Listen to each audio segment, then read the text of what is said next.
revised list.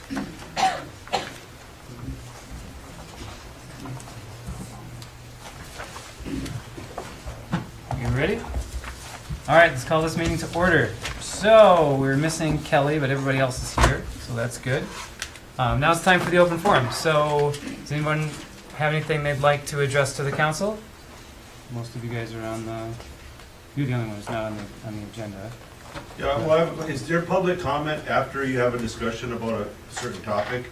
Or is this the only time there's public comment? This is the only time that So it's when you're allowed. discussing something that's coming up on the agenda, there can be no from the Yeah, audience?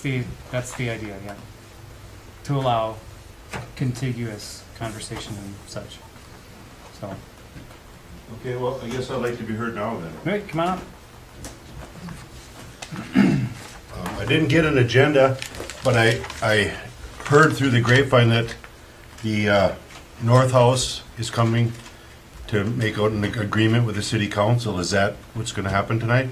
There is an item on the agenda for discussing the lease. And can that be finalized tonight, or is this just a first discussion?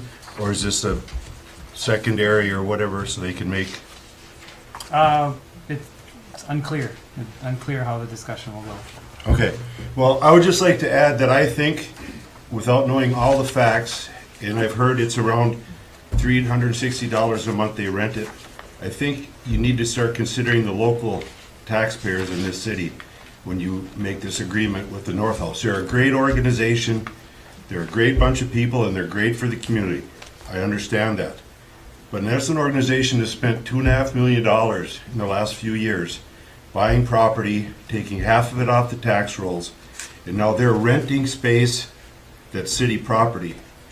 They should at least pay the going rate of what other people are getting for rent in the city. If you're gonna rent on that property, I think you should consider what the going rate is.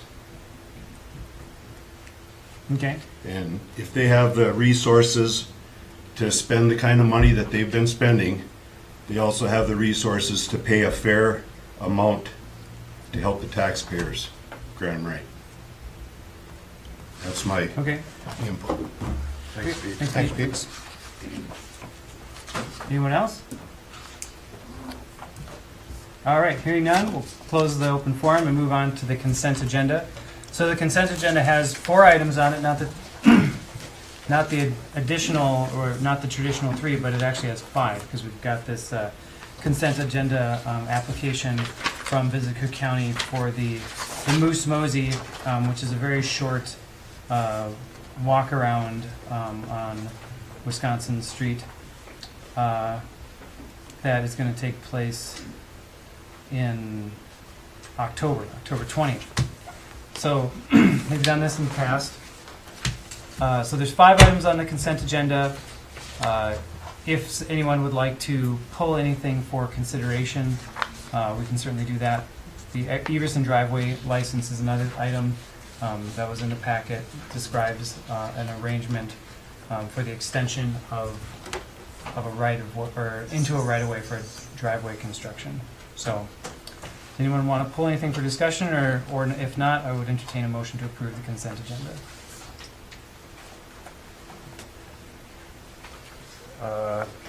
I guess I'd move on that. The only thing is just making sure we have, I'm sure Visit Cook County, we've got the insurance and all that proper stuff. Just didn't see it on there, so. Yeah, I just got it. Okay, cool. That's,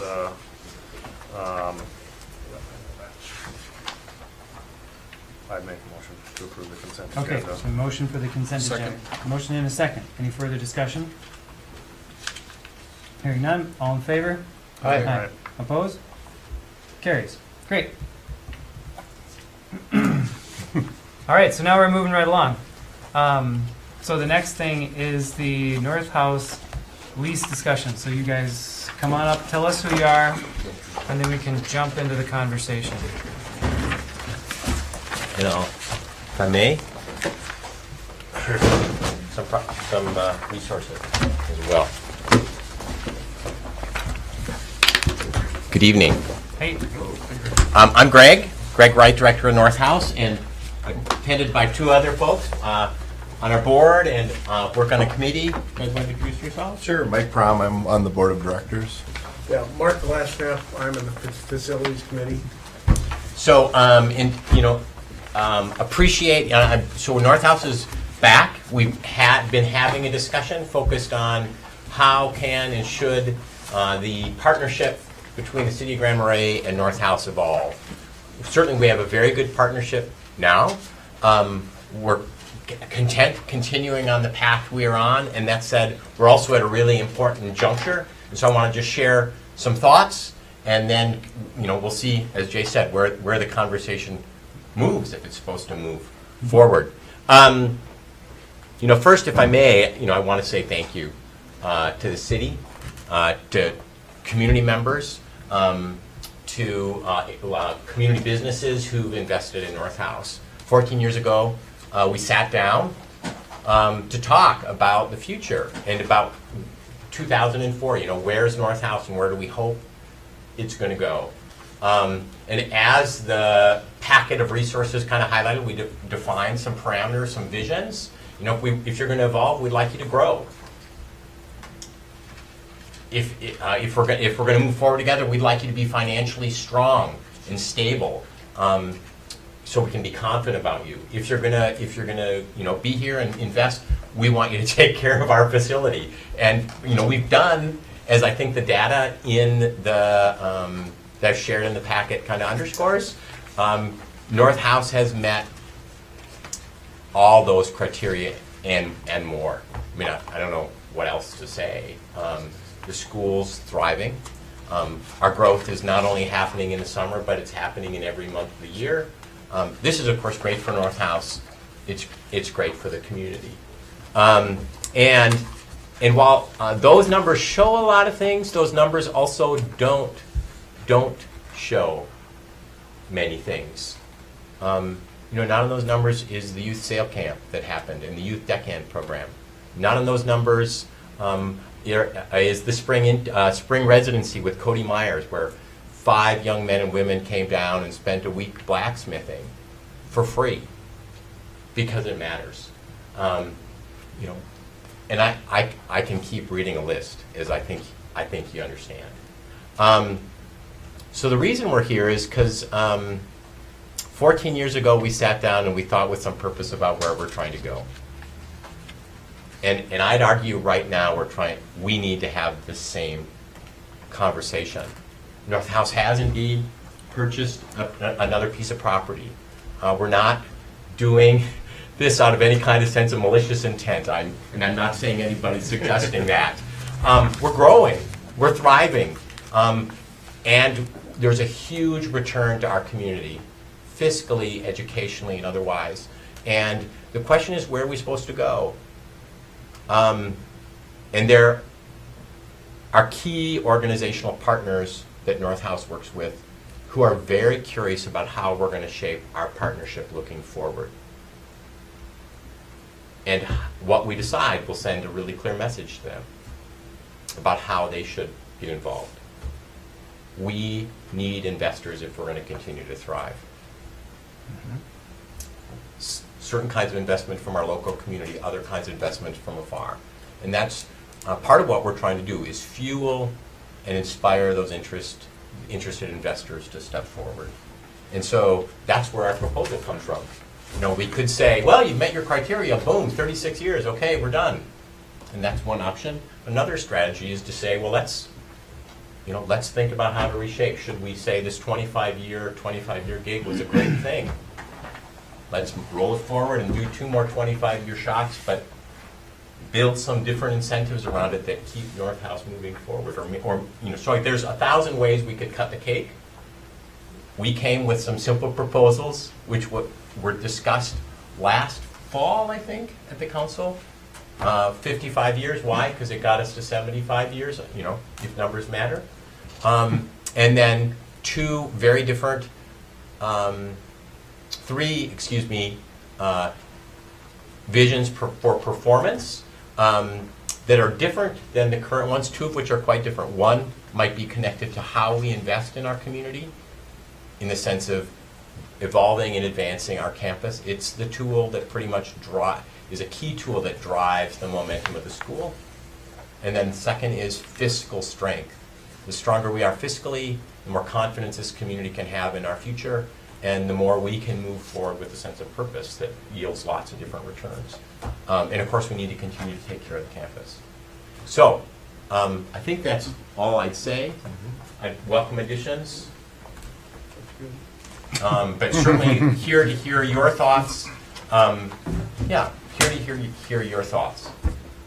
So if I'm correctly, if I'm reading the letter that you've put in the packet for us correctly, you're saying, okay, last time we had three metrics for this for this lease, and currently the way that lease is organized, those metrics only really count at the end of the 25-year period. Is that correct? Because there's things written into the performance criteria that say, for the purpose of these calculations, the benchmarks will be viewed as achieved if they are in place during the final year of the lease or during 3 of the 5 final years of this lease. So the way that the actual lease was put together, these things weren't supposed to be like ticked off as being accomplished until Agreed. until the end of the first 25 years, right? Yes. Okay. And what you guys are saying in this, I just want to make sure I'm getting everything clear. What you guys are saying in this is that the new 3 that you're suggesting, or that we discussed last year as well, right? Was that within 10 years, North House will invest $2 million on the campus in Grand Marais. 10 years, they'll have an endowment of $1 million. And the third one was to take care of campus and preserve it as a public resource for the community. So those are the 3 that are in this proposal. Right, and I think the logic to presenting 3 different performance criteria is simple. I don't think any of us necessarily envisioned we were going to necessarily meet all the first 3 performance criteria year 14 of the journey. Mm-hmm. But we kind of have, right? Not exactly, but we kind of have. And we're now at, we guessed 25 years. Yeah, maybe let's check in about then. So now we're checking in early, and that's not bad news. And why then different performance criteria now? Well, North House is a different organization now. I'm not sure the community or the institution wants to grow at 10% a year for the next, right? So we ought to have or discuss a different vision for what working together could or should mean, or what kind of the shared vision for moving forward is. Yeah, I totally agree with that. I mean, I see the wisdom in North House is a big enough thing now. In Grand Marais, like as its identity is connected with Grand Marais, and in the national and international craft scene and folk school scene, that having constraints like the previous 3 items on the school could really limit the potential of the school to achieve broader goals and to continue to develop in a way that that a folk school could actually develop. So I totally understand changing the performance criteria, and I do like these. I think that the $2 million in capital improvements, was that the one that Tracy came up with, that Tracy thought of, or was that was the one you came up with? Okay. I just remember there being lots of conversation about that. I'm trying to remember how that played out. I thought that there was a piece, and that's the only thing that and maybe I'm missing that in here, but there was a piece about how, and I kind of in some ways get back to what Pete had mentioned at the open forum, but that offset of the campus, obviously what's happened to that piece of property since you guys are there. I mean, it's completely different. It's changed. It's beautiful. It's been improved upon, which is an asset for the city. I mean, that's, but there was talk about, as there are projects, we talked about with the Highway 61 and some of these other things, Tracy probably brought it up in like bathhouses, right? Or Right, not bathrooms, right. bathhouses, but bathrooms. But in some sort of partnership and in using the school, much like when you guys need new doors, you have a class on how to build doors, and now you guys have new doors, and people learn how to build doors. It's pretty genius, right? But taking those opportunities to then put that back in, like, we're gonna do whatever it is, a timber frame class, or this, that, the other thing, but then that piece would be basically gifted to the city as part of, like, and that doesn't necessarily mean, at least that's what I got out of those conversations, that it doesn't necessarily mean that that's gonna be right there on campus. It could be some other project that is part of the community, that would be a share of what you guys would do in a contribution. You know, I mean, obviously there's economic contributions that are happening, secondhand by users coming in and being in the community to come up and take your classes, but a real, like, solid concrete here, like, this is what the North House did to help with this project that was needed by the city of Grand Marais.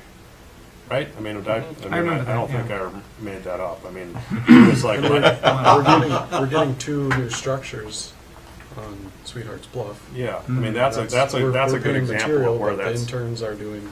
Yeah, that's labor. that's a good example. I just feel like we talked about like benches and light boats and, simple stuff with that, thinking of what short-term needs we might have.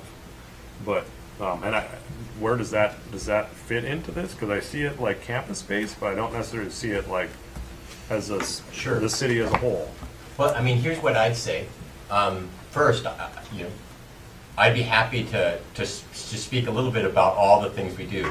We provide programming for the 3rd, 4th, and 5th graders, free of charge. Why? Because we find funding to do that, and we're going to do that forever. We teach timber framing to the high school kids and to high school kids from Silver Bay and from 2 Harbors.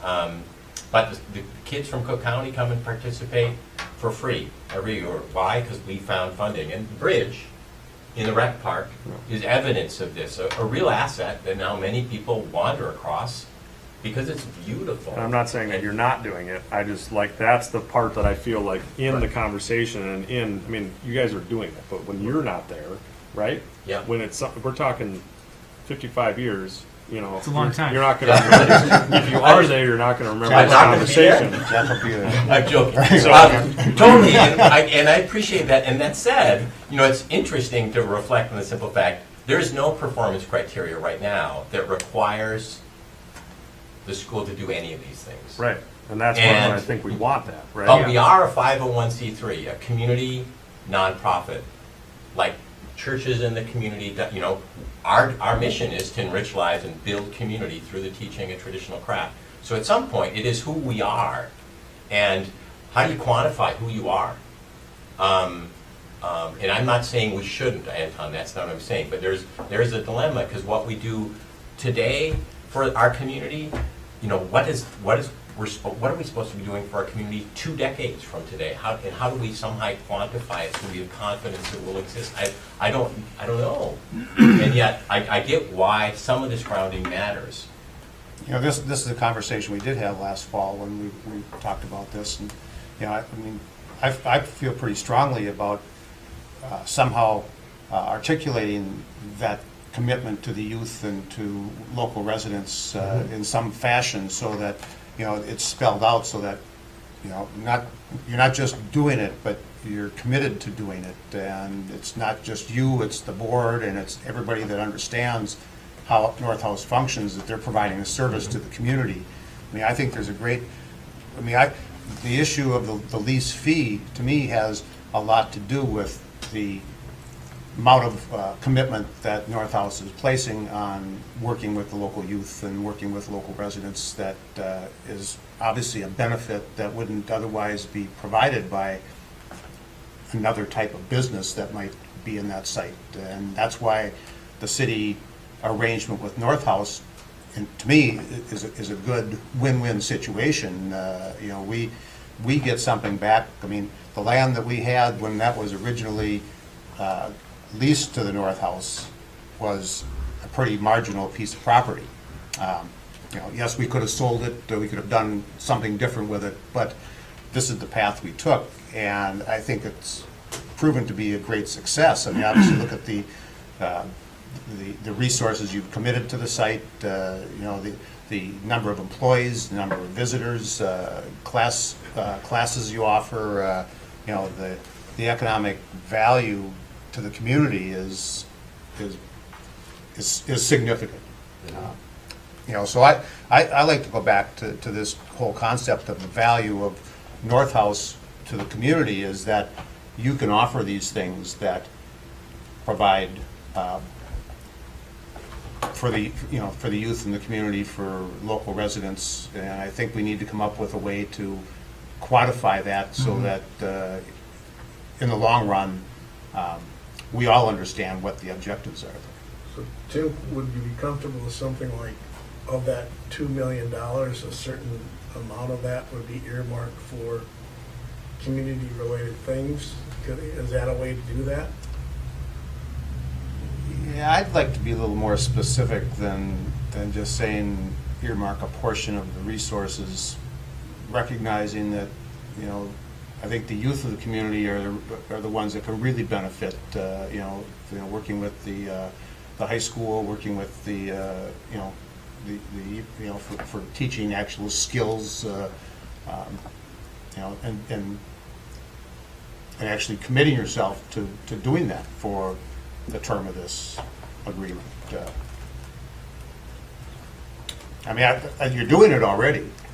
Yeah, you say you're going to continue to do it. I just think we need to spell that out, and so that, you know, as things change, I mean, who's going to hold you to that 20 years down the line?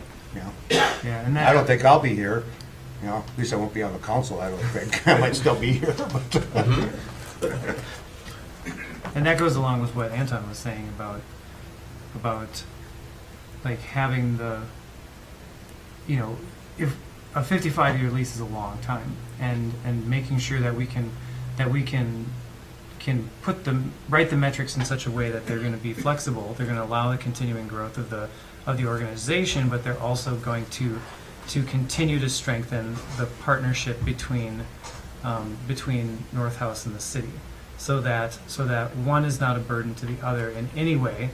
So that could be, you know, talking about you know, an investment in the community that offsets expenses that the city would have to pay, you know, for projects or for anything like that, or investment in the youth.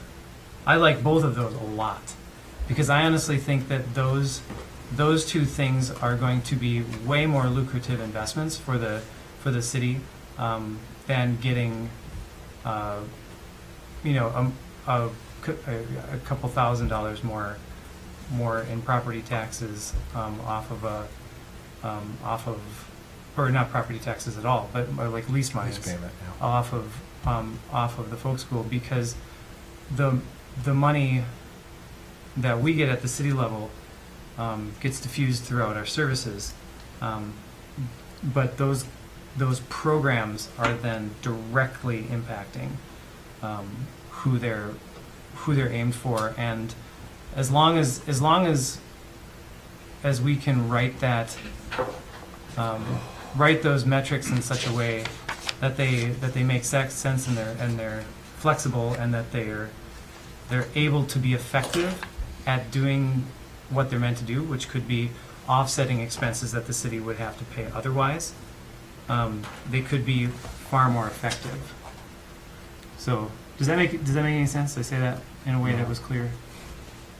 Or, I mean, it makes sense in my head, which is a dangerous place. I mean, I think that's part of,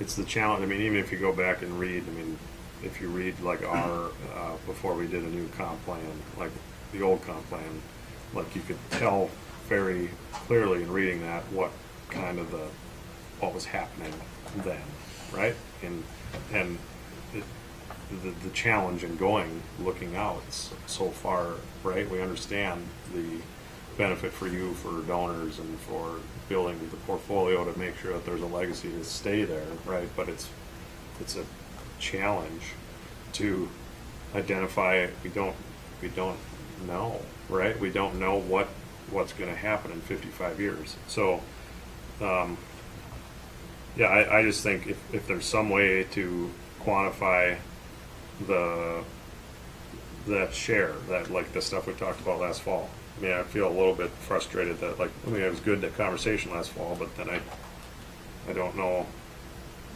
like, where we're at now. You know, I mean, there was a few options given to us then, and there's a few options given to us now. But what I feel like I took most out of that is that everybody agrees that it's an asset to have in the North House.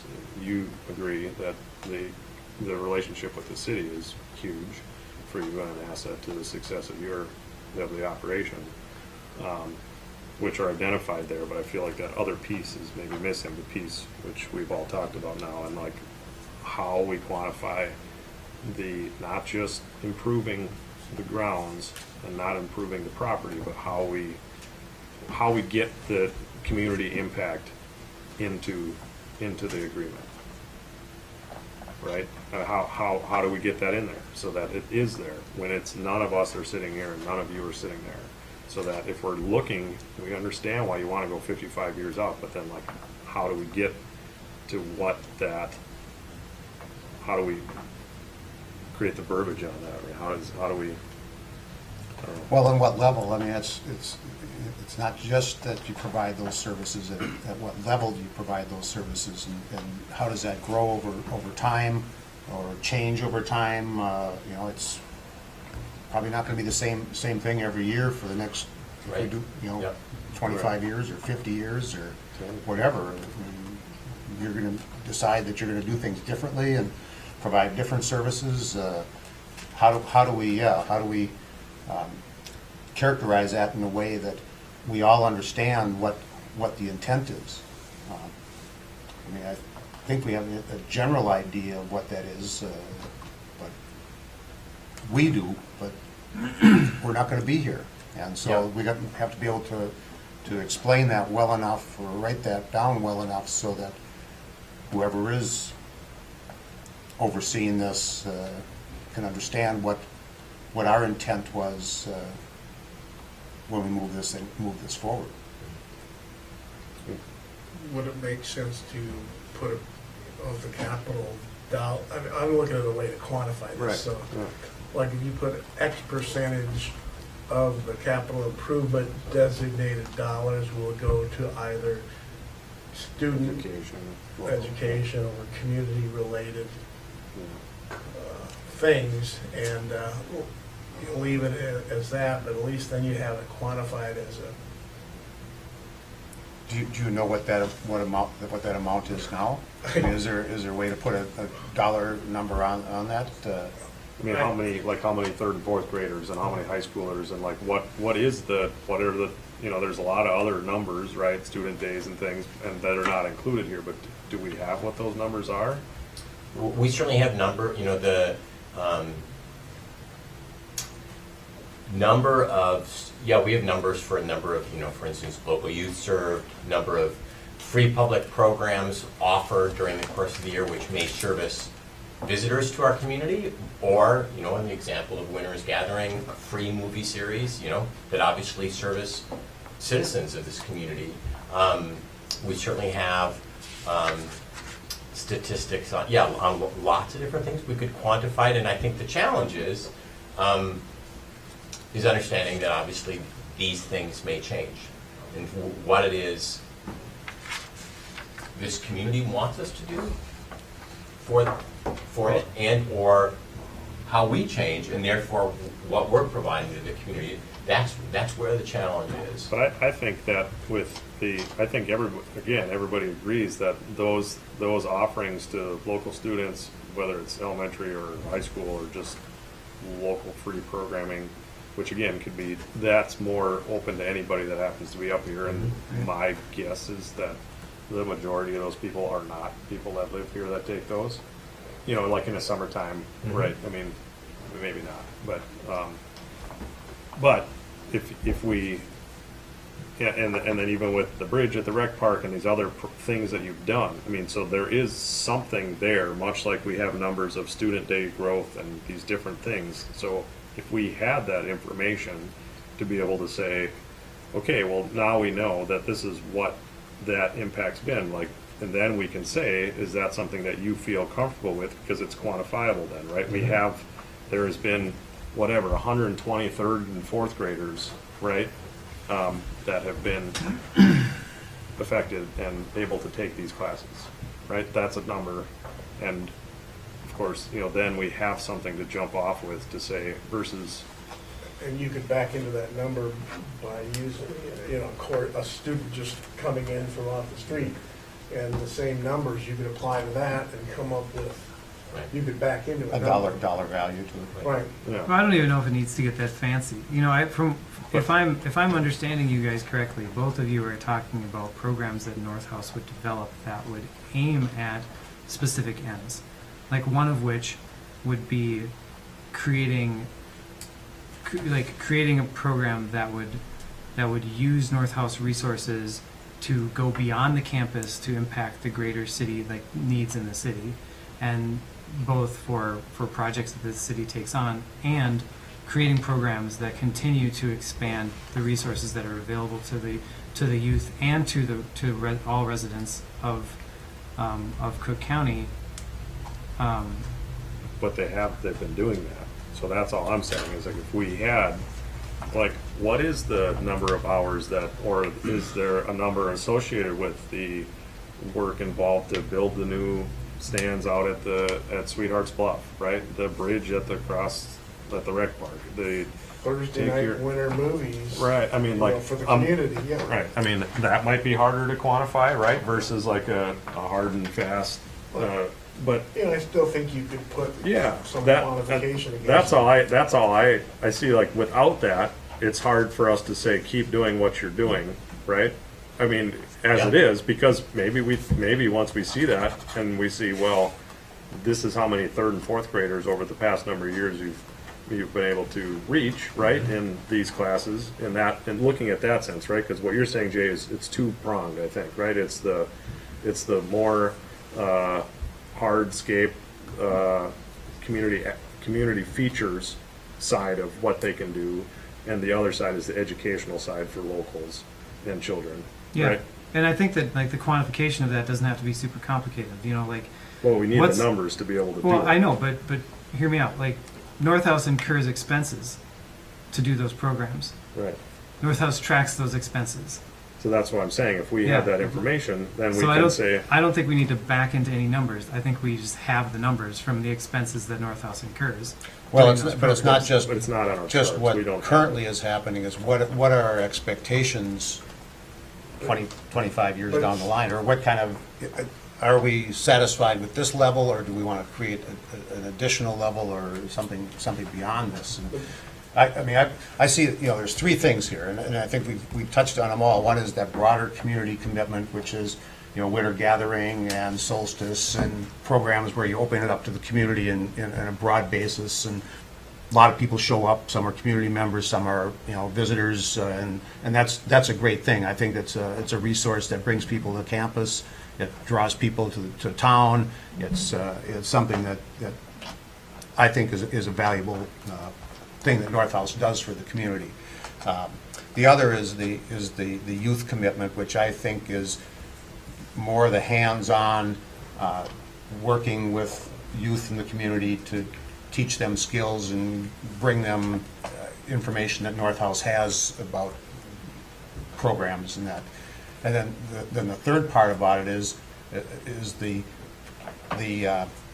outcomes of that, and we already have seen a number of these things. Back at the 10-year anniversary, you know, North House commissioned a bunch of benches to be built and placed around town. You know, that was open up as a class.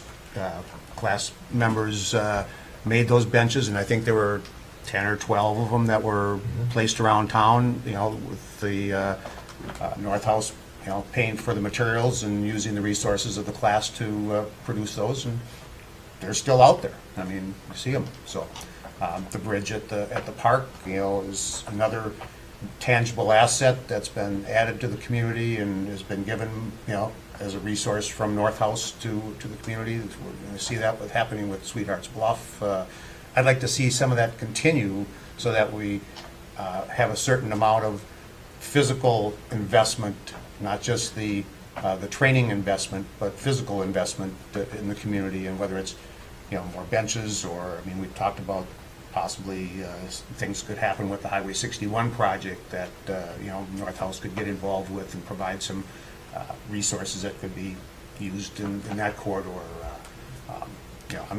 I don't know that we want to get so detailed as to spell out what it is that we specifically want to see, but to leave the door open and to say that we have an expectation that a certain level of financial commitment would be made to providing these type of tangible assets in the community. That you'd also provide a commitment to providing so many class hours for students, youth in the community that, which I think you're already doing, and that we continue that, so. So, Go ahead. so what I think I hear, or I don't even think I hear, clearly what I'm hearing is there's an element that's missing from our proposal, which is there needs to be a tangible way for us to if we shake hands or as we shake hands, to frame what our partnership means in terms of service to the local community. That needs to be one of the legs of the stool. Should we build that stool together? And I'm willing to work on that for sure. Because I feel like it's stuff we do, and I think it's in our nature as an institution. I'm not really worried about whether it's something we want to do. That's definitely the case. So, so if we make an assumption that the return to the community can be defined, are these other things appropriate, or are we pushing those balls in the wrong direction as well? If we're going to step away and work on this, great, but let's work on everything at once, right? So any other feedback or thoughts? Well, so here's how I summarize it. So I'm tempted to agree with you on the concept of the question, are we pushing the balls in the right direction or the wrong direction? What I hear coming from the council, and correct me if I'm wrong, is that the three prongs of the stool that seems like they need to be in place so that we can get to an arrangement on this is, like, number one, nobody said anything bad about the things that are in the proposal. So I think it goes without saying to say that financial health, like the financial health of North House, is very important. North House has to be able to continue to support itself and to run its program well and to continue to develop its program. So do we, we're all like, that sounds about right. The second one is the community education leg of the stool, to make sure that we have continuing opportunities available for people, for a wide variety of people in the community, through programs specifically developed for them. And then the third part is that community investment part. And I think that's the one where we have a number of different directions we could go with, both having North House work on physical elements that are, tangible elements that would then lessen the expense to the city on projects that the city's taking on. Or it could even be, like what Pete suggested, just upping the amount of lease money. And then that community investment fund, or, that could start some kind of a community investment conversation on the city side of things. So I see those three legs, and how we get to the places we're going with those three legs, like how we define those three legs, is something that I don't know if we're quite there yet. Well, I'm wondering if we add a fourth leg, though, just to Four-legged stools are really bad. They're hard. I'm just kidding. Anyway, what's the fourth leg? Well, I think the fourth leg is this commitment to the local youth, and I just hate to stick I would it roll in. that into community education, but but I don't see programmatic, I think it's important enough that it should stand out by itself, the commitment to the local youth. Just so that it just doesn't get buried in with other programmatic language. And, you know, I just think that for clarity down the line, you know, we understand this today, but 5 years, 10 years, 20 years, somebody else is going to be looking at this and they're going to be saying, well, I don't think they meant that. I mean, I think we want to be really clear about what we meant and what the expectations are, and by having it stand on its own as its own leg of, you know, the stool, it's clear that we have we have this need or interest in having North House make this commitment to the youth in the community. And to codify that into the lease arrangement itself. Well, yeah, we need to provide some additional language to that, but it should be, yeah, financial, programmatic, facility, and, you know, commitment to the community. I mean, I just think that, you know, I just don't want it to be that part of it to be lost, because I really think, along with these other three, which are really important, this one is also equally important. Okay, I mean, I think that that's an important note to take, and I can't disagree with that. You know, I've been lucky enough to talk to some of the kids who have participated in some of the programs at North House, like the summer deckhand program, the blacksmithing program, and you know, these are kids who wouldn't have had this opportunity any other way. And a couple of these kids I've talked to, like, it's really directed their course. Like, now they have all these things that are opportunities for them and possibilities for them that they couldn't even fathom before they did this stuff. Like that's the opportunity. Like, that's the thing I want to have available. Like that's what makes North House unique. That's what makes Grand Marais unique. That's what we want to have available for people who are in our community. I can't agree more. Okay, so if we're going to build a stool, Got a class? uh, Or is there only a three-legged? Let's do a class. who is available to help me make sure that we design that stool in a way that, you know, people will want to sit on it? And so said differently, is there somebody, you know, Jay, since you're a representative on, or you know, you connect to the board as part of our partnership, you know, are you the person who I can say, well, here's some ideas, boom, and we stir that pot a little bit, so next time we come back, we feel like we've moved the ball forward? Yeah, I mean, I do feel like we're kind of spinning around in circles with conversations on all of this.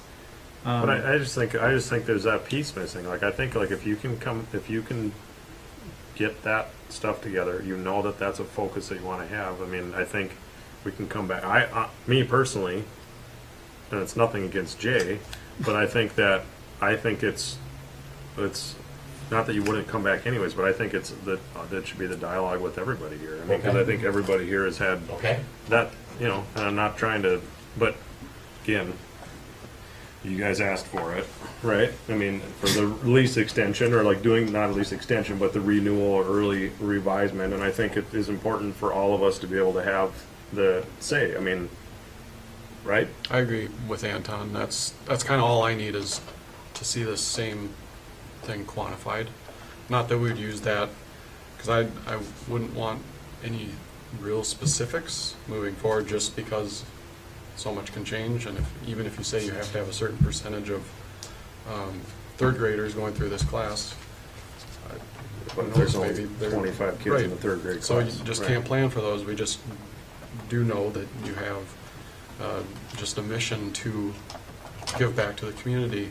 And if we can see just some of the numbers, or not, it doesn't have to be the specifics, but just quantify it so we have it to look at. And you're already doing Then it, it will right? help. So Then it'll like, help with the language Yeah. moving forward, just like seeing a large list and saying, okay, so this is all kind of following this idea or this mission that that would be able to put out and capture everything, including youth Yeah. education. And I think in some ways, like, we have some idea, again, short term, that's all short term, but we have some idea on things that we might be looking forward to, so we can see then, based on what North House will bring to us as far as their contribution to these things, like, are we crazy to think that they can fulfill what our needs might be for some of these, especially like these more, not the education side of it, but the hardscape stuff and some of those things. Like, is that something we should, I don't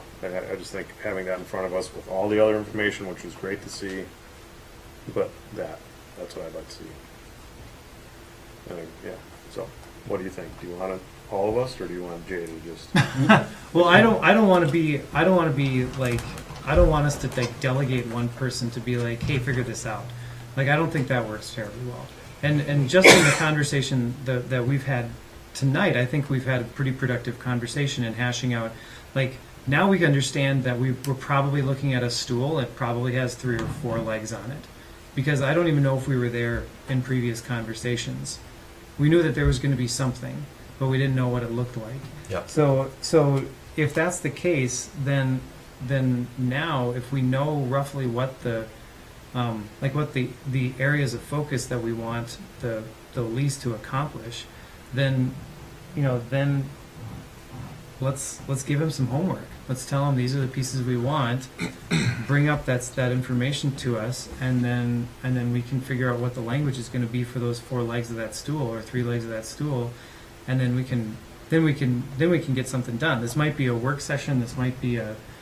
I find it hard to believe we'd be able to get something like that done at a council meeting without having the council meeting be 3.5 hours long.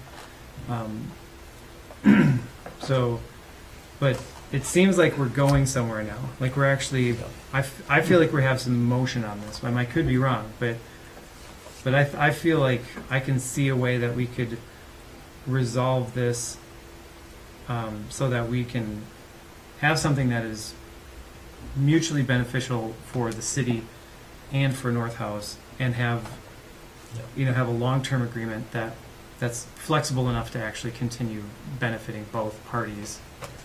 Yeah. And Throughout the term of the lease. and simple observation, obviously, when we crafted the first lease 14 years ago, we did not come to a council meeting and write the lease. It was some pretty purposeful conversations that thought about where we tried to go, and we didn't have it figured out at the first meeting or the second meeting, but eventually we got to a place that's yielded the right sense of direction for all of us, and that's, I think, I'm excited about being there. I definitely wasn't trying to suggest, I love the idea of coming back and working all together. Absolutely. I want to use your time and the community's time really respectfully, I guess, is what that's where my question came from. Well, and I think if you can kind of come back with some numbers, I mean, Mark seems to have some ideas about the financial side of it, and maybe the board has some ideas about programmatic and how you might make that commitment to the community. Do you have any ideas of the measuring stick? So I totally get the intent. Well, I think it's loud and clear, but I'm getting different messages, definitely. And I have no idea what the measuring sticks are. So Be- that's you know, something where we probably just have to look at the statistics, and we have to measure those statistics and figure out what is a flexible enough but Sure. yet specific Because enough. we've worked a fair amount of time at a board meeting on this, and that's where we came up, is it fits our mission. If we're serving our mission, we're going to keep doing this. How much do we want to get into? How many hours a year do we have to spend on subjective matters that says, okay, a 3rd grade hour is worth it? You know what I mean? You can go down a rabbit hole that ends up costing a lot. So we want to make sure it's not that.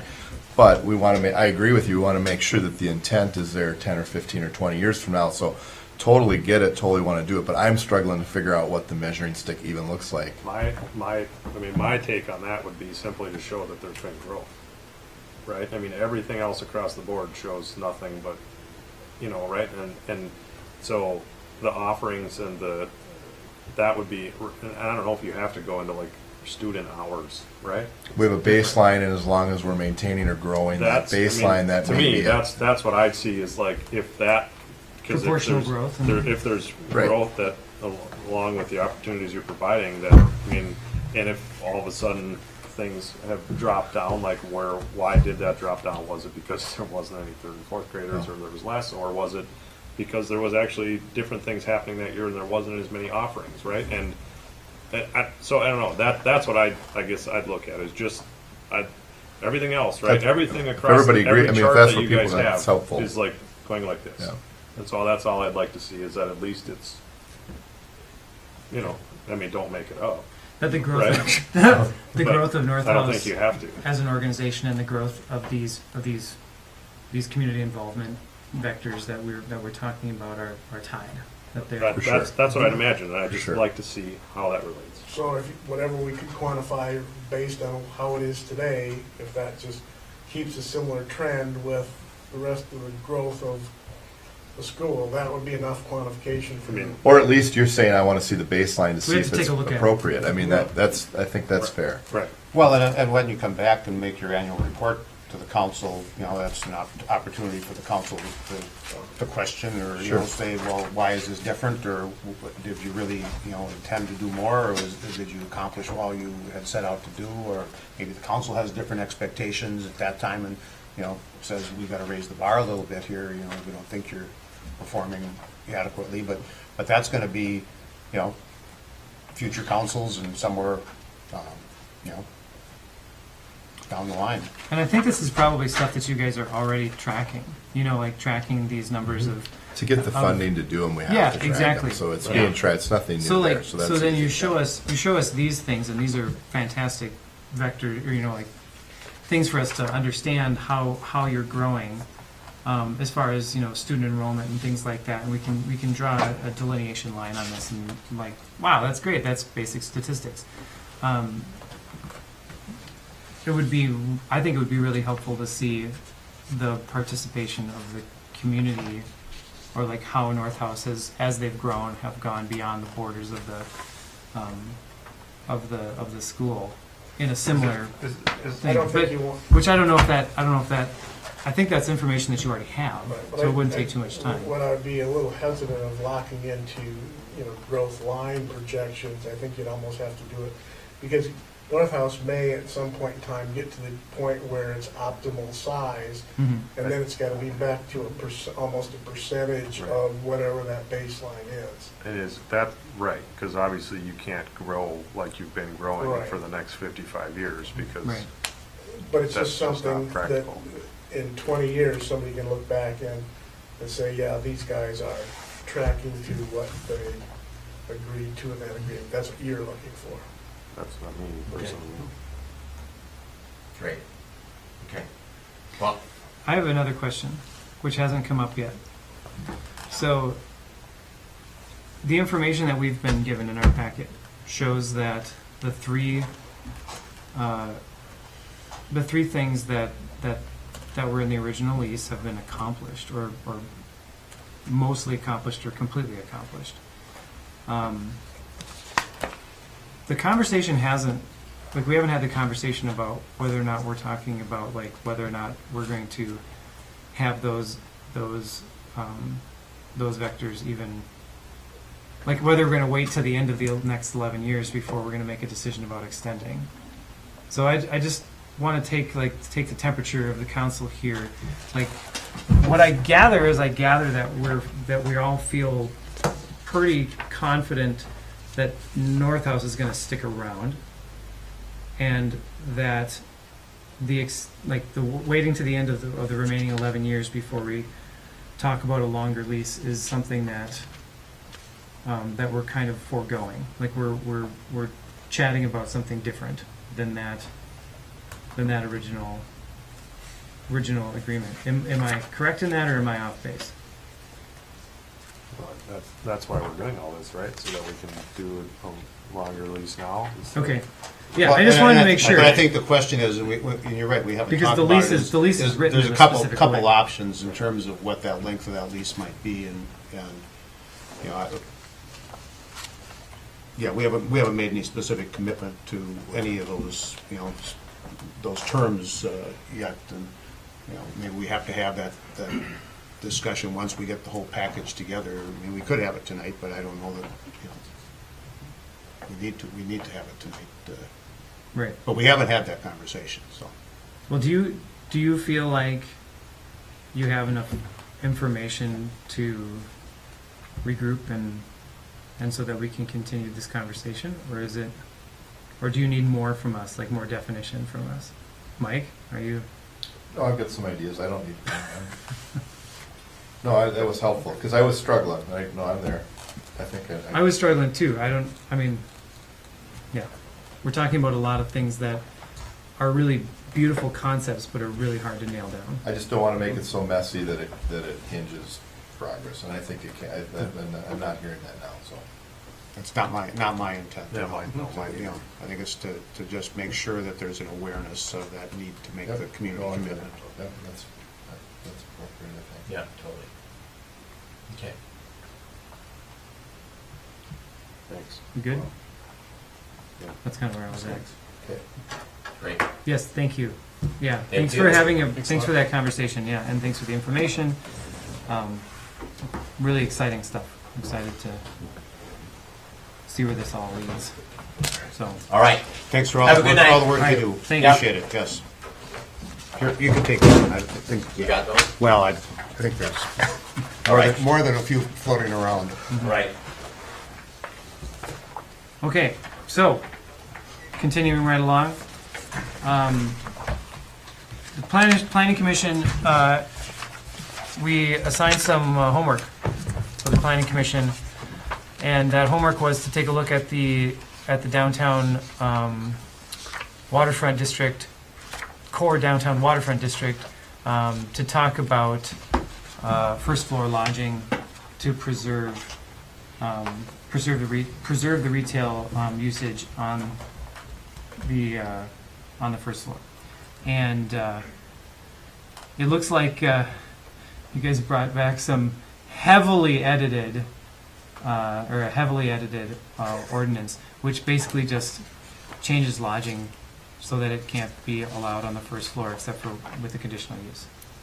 Yeah, and to just continue that a little bit, the planning commission did spend, a considerable amount of time talking about this issue.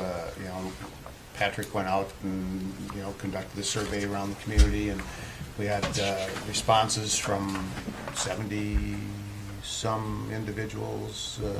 Like 89. 89, there you go, see.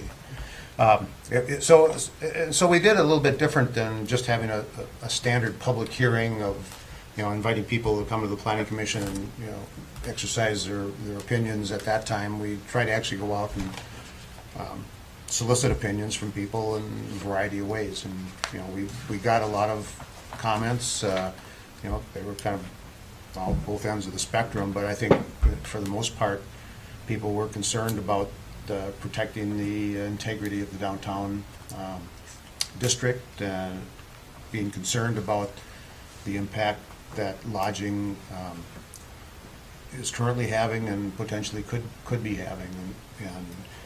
And we got off on a number of side topics as we discussed this, and when it came right down to making a decision, we decided to address the issue that was before us, which was the issue of lodging as a first floor use in the downtown district. And it was clear that we needed to do something about that. And so the language that we have in front of us is that recommendation to exclude lodging as a permitted use on the first floor in the downtown district, and to require it to be a conditional use for any lodging that would be happening on the first floor. Like I say, we got off on some tangent issues, things like just downtown vitality and what storefronts should look like, and issues like parking, and we'll probably continue those conversations in the future. But this most specifically dealt with the issue that was presented to us, and I think it addresses the concerns that the community has. Can you explain a little bit about the conversation to deem it a conditional use instead of just, just ixnaying it at all? Not allowing it at all. Yeah.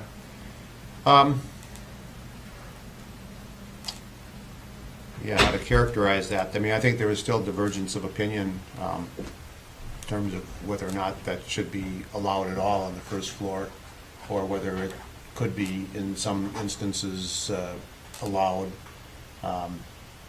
depending on the type of development that it might be in the location within the downtown district. Because the downtown district extends, you know, these streets, this Wisconsin Street, Broadway first, you know, it actually goes over to the, I think, the other side of Best Western.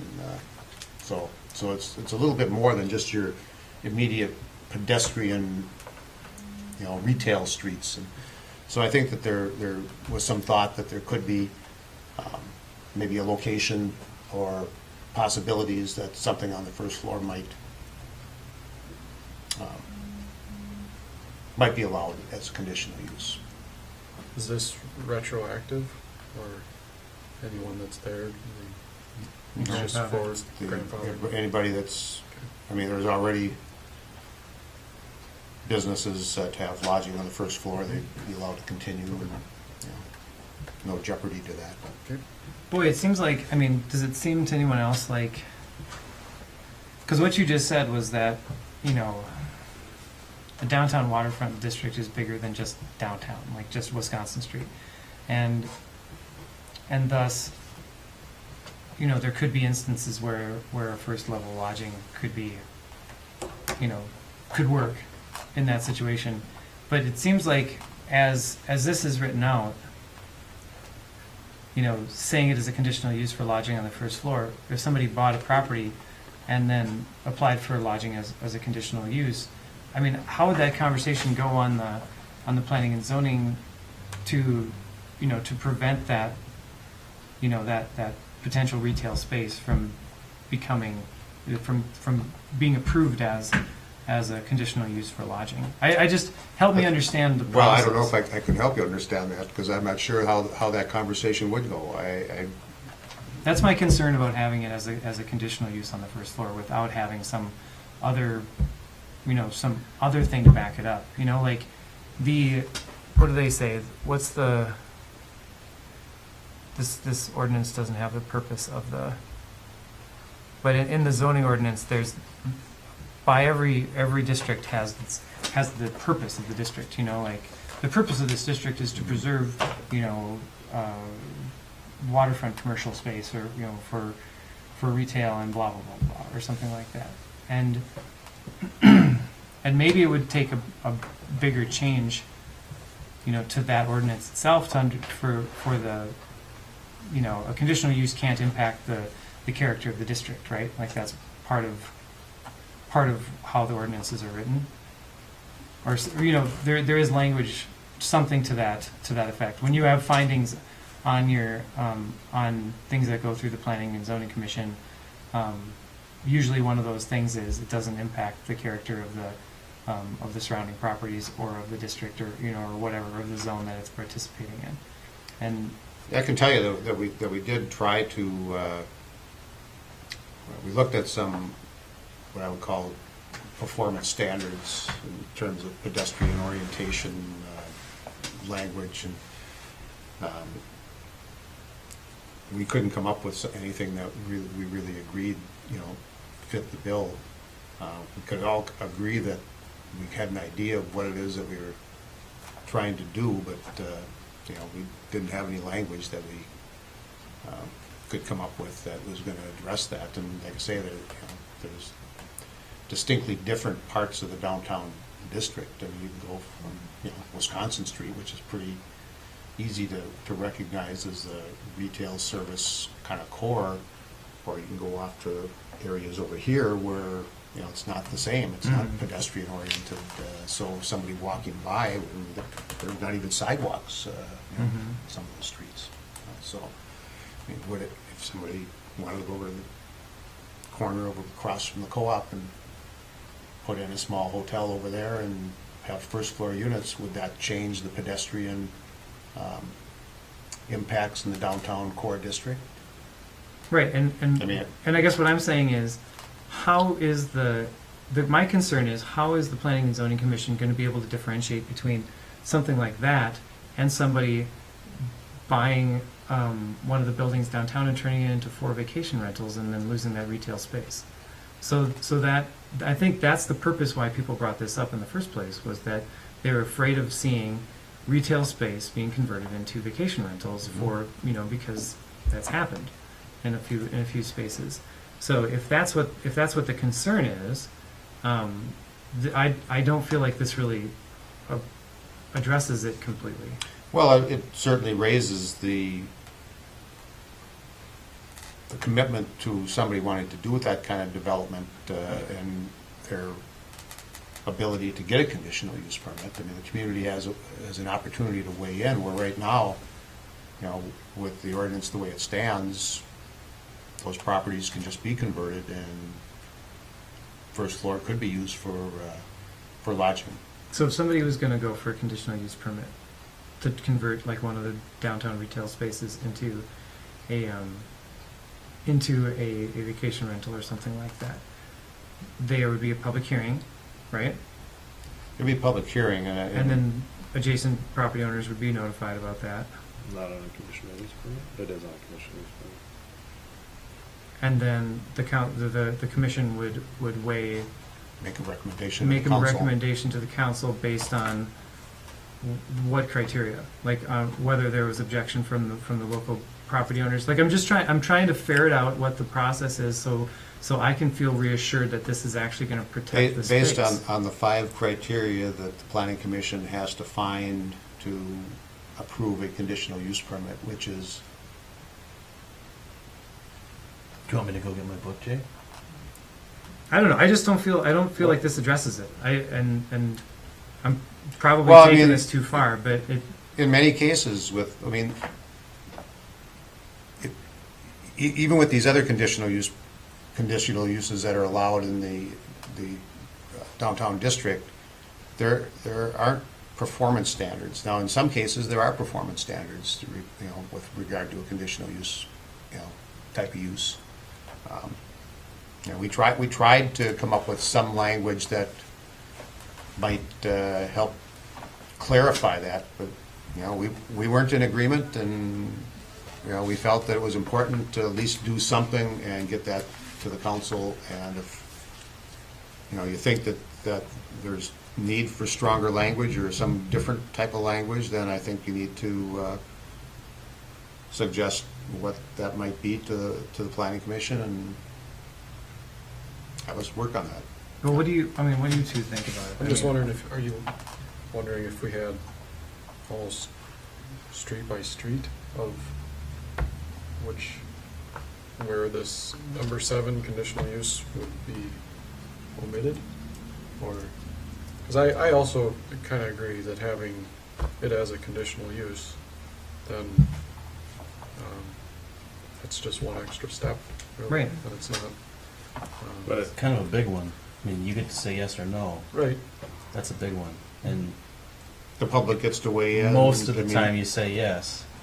But keep in mind that just having that process weeds out a lot of requests that wouldn't have come to you if it wasn't a conditional use, and they would have just done it. So, I mean, this is And some I get protection. that too. Some Yeah. protection here. Whereas you've got none now. Well, the struggle we had was to kind of take language that said we wanted to continue to promote the pedestrian orientation to the streets in the downtown area. How do you spell that out in terms of any kind of language that, What does is pedestrian meaningful? orientation have to do with lodging on the first floor? Like just. Well, I think I'm the not idea, following the that. idea that the lodging on the first floor impacts the pedestrian orientation of the downtown area, and that you don't walk by a storefront and look in the window and see things. You don't walk by a restaurant seeing people sitting there eating. You walk by a hotel window and see somebody sitting on their bed. I mean, it's a different type of feeling, and that's what we heard, is that people didn't want that kind of experience. They felt that those storefronts should be more oriented to the pedestrians that are walking up and down the sidewalk. So what if lodging on the first floor not adjacent to public or city-owned sidewalk? That would give you a criteria. We had a criteria very similar to that in some of the language that they considered, that tried to establish that, what is that zone where we care about this, and what's the zone where we don't? And that there is a space that's close to the right-of-way where this is really an issue, and then there's space away from the right-of-way where it's not as much of an issue. But that didn't get there. And a lot of these, there was a lot of ideas that tried to put some more specific criteria towards when would we allow this and when wouldn't we. And no one was comfortable, or there was no majority that was comfortable to codify any of those. And Yeah, yet there was the planning talk. commission wanted to do something in the meantime, so this is stripped down from where it was a much more complex conversation that they had. But the planning commission felt that it was important that even the stripped down language gets put in place and the conversation can continue, but that there is some urgency to do something.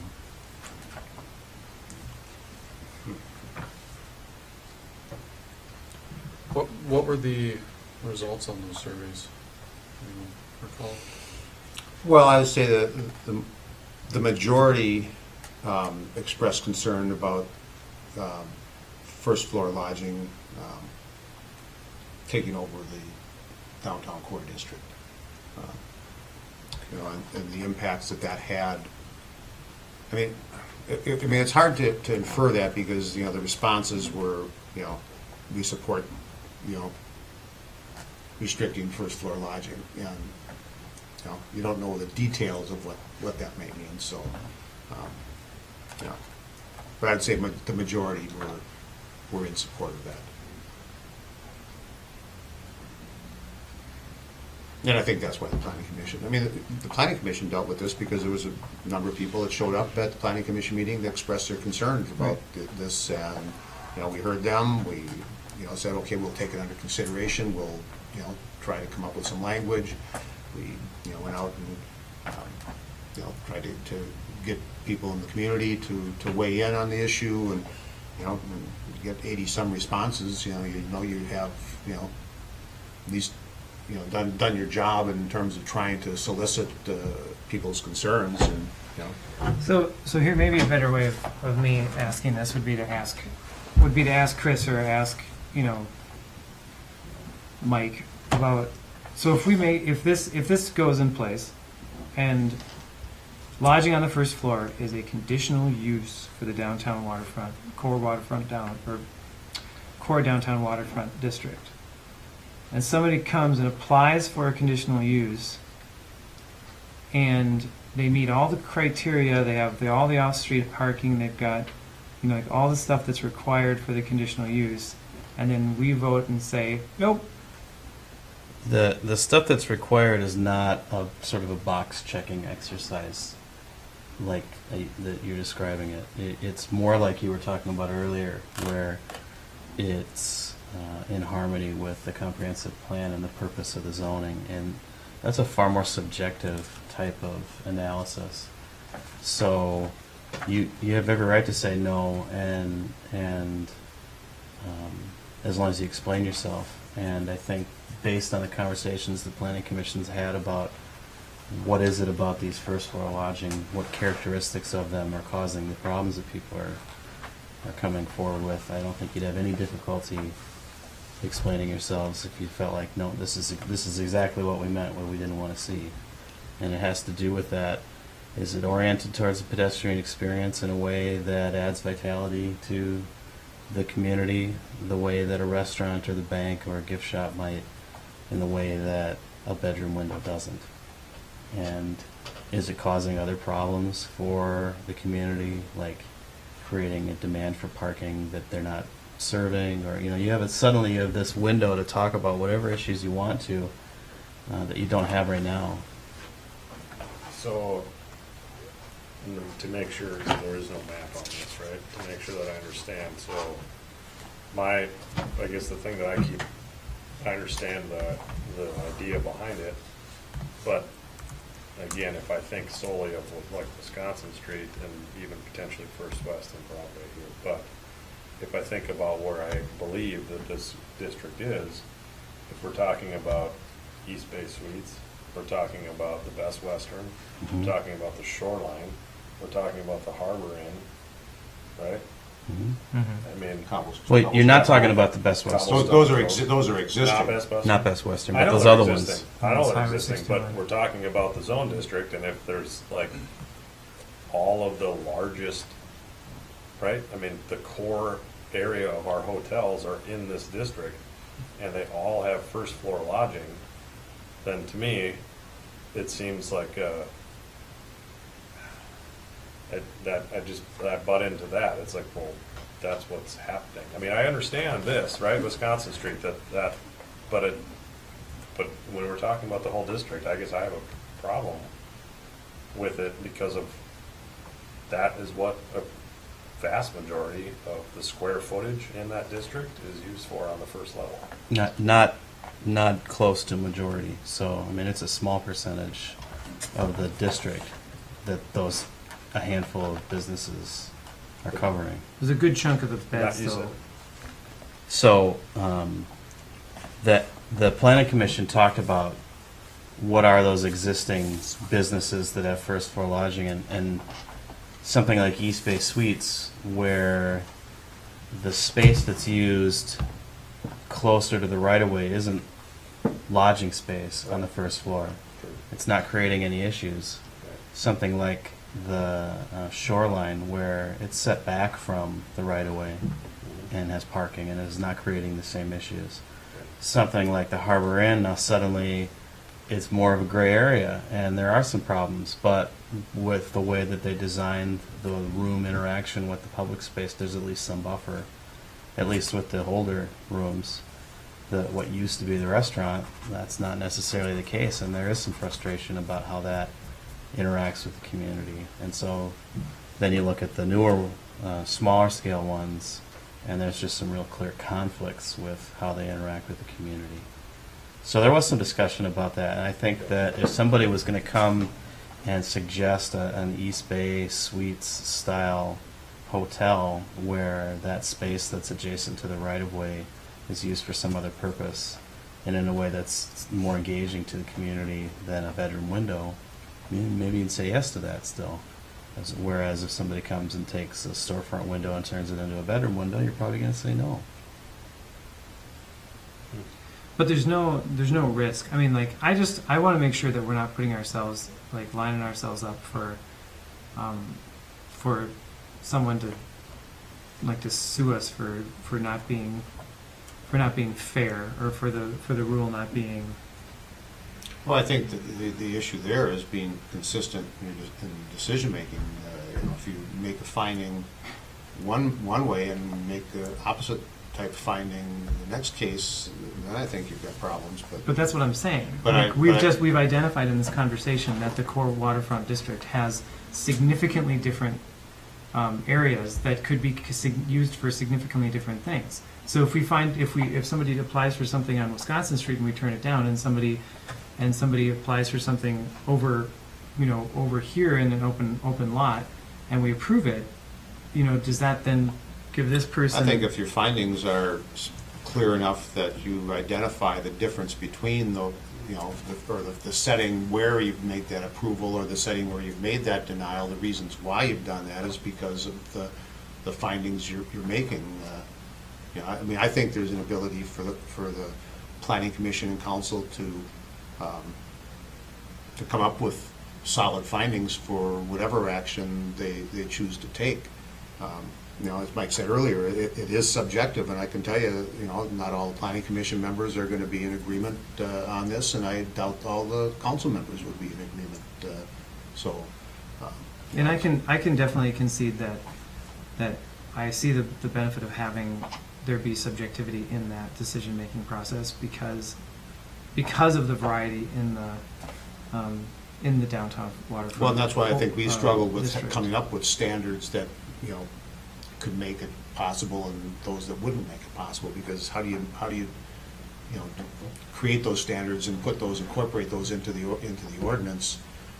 I think you have to see the application, you have to see how it fits into the particular site before you can make that decision whether it's a good thing for the community or not.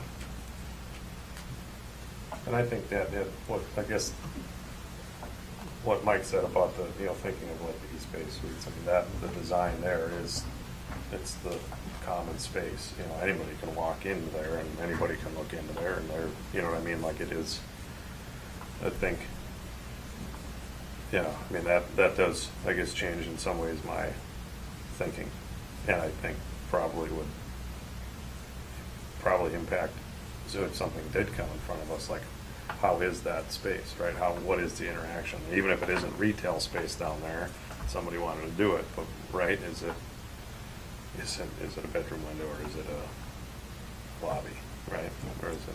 Well, I and one of think- the things we also talked about, and just to kind of be clear on this, is it wasn't the issue of converting retail space, it was converting really any of the space in the downtown district, whether it's, a vacant lot, or whether it's retail or service, restaurant, it's really any of the uses or activities that are really, make up the core of the downtown that gives it its feel. I mean, the reason why people want to walk down the sidewalk or you walk around to the other side of the street because you don't want to walk down that part of the block.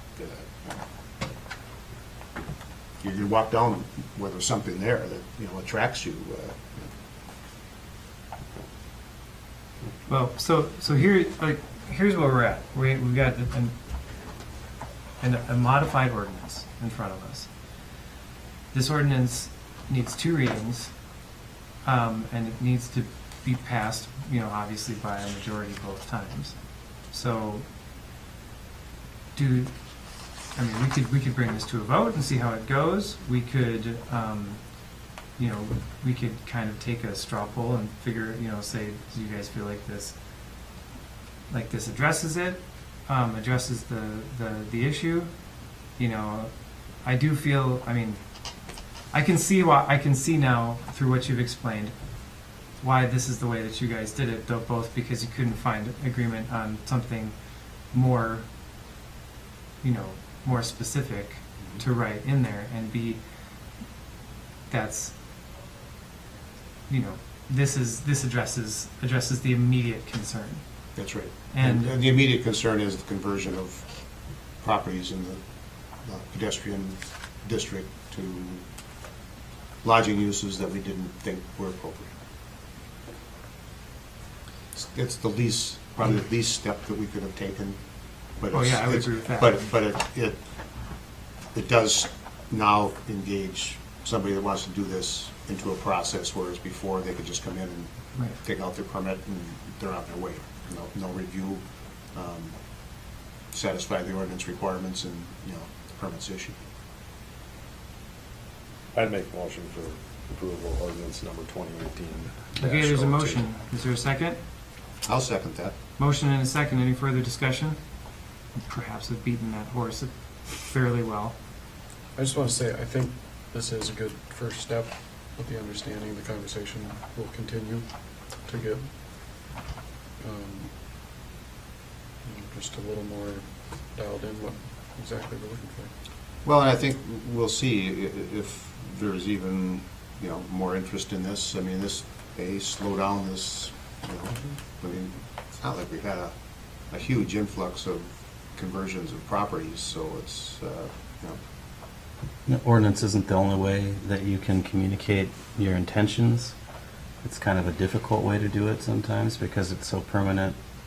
It'd be just as easy for the planning commission to just make a policy statement that says, here's the type of questions we're going to ask if you make a conditional use application for lodging. And then people kind of get comfortable with the process that you're asking about. Not exactly how it's going to go or what the answers are going to be, but at least what the issues are. Yeah, and that's what I'm looking for. Like, I'm looking for what are the questions that are going to be asked, and how is that going to ferret out if that use is going to actually be appropriate for pedestrian flow and for the nature of the retail district, and what's the best thing to do for that area. Like, that's what I'm looking for. So, let that be I don't know. I agree with Jonathan. What Jonathan said is what I think is that this can be a first step, and then let's keep working on that as like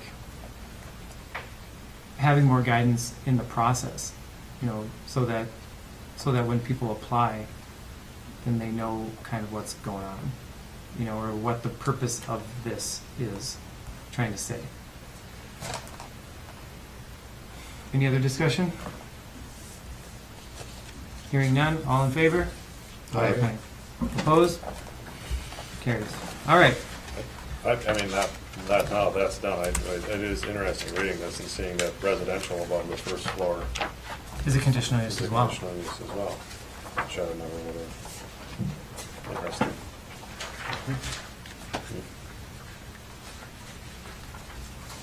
I thought that was interesting as well. Wasn't what we were talking about. So, That's why I didn't bring it up till after.